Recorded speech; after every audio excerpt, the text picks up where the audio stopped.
Think about everything you own today. Your phone, your computer, the car you drive, even the house you live in. Now imagine waking up in a world where none of these things actually belong to you.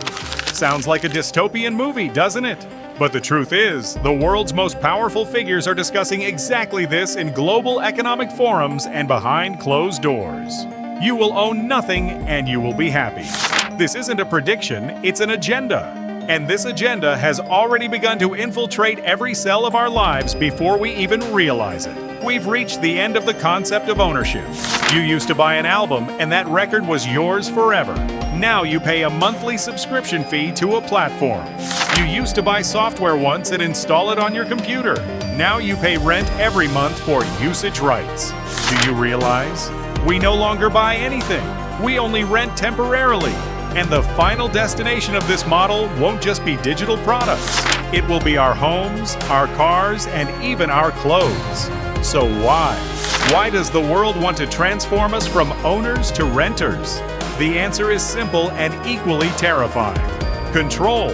When you own something, you have complete control over it. You can sell it, exchange it, or keep it. But when you rent something, your relationship with that product can be severed at any moment by someone else. Just as a social media account can be shut down with a single click today, what guarantee is there that tomorrow your smart home won't be locked by a central system? Or that your money in the bank won't become unusable because your carbon footprint is too high? The biggest fuel for this transformation is technology and artificial intelligence. Algorithms now know what we need better than we do. This new system, touted as the sharing economy, promises us comfort and affordability. They say, why buy a car and deal with taxes and maintenance costs? Just call it via an app when you need it. At first glance, it sounds logical. But the price of this comfort is the loss of our economic freedom.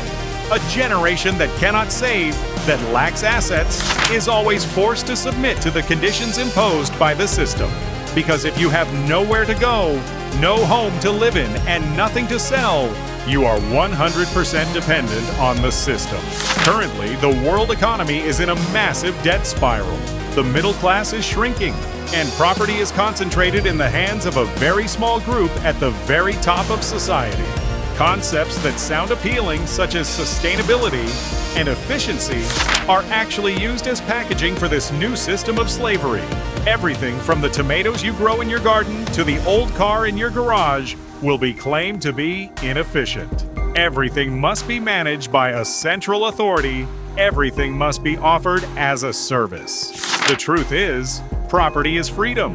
Throughout history, societies that possessed property rights have prospered, while those deprived of property have always remained subjects. Today, this operation of dispossession, which began in the digital world, is advancing full speed into the physical world.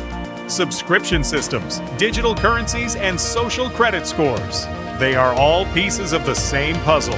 Now ask yourself this question: what do you truly own? Is the data on your phone yours? Or does the cloud company storing that data own it? Are the numbers in your bank account yours? Or does the authority that can freeze those numbers overnight own them? I don't know if you'll be happy in the future, but in a world without ownership, you certainly won't be free. Even the device you're watching this video on might soon become a service used only by you. Before that day comes, you must hold on to your greatest asset, your will, because whoever loses their ownership surrenders their fate to others.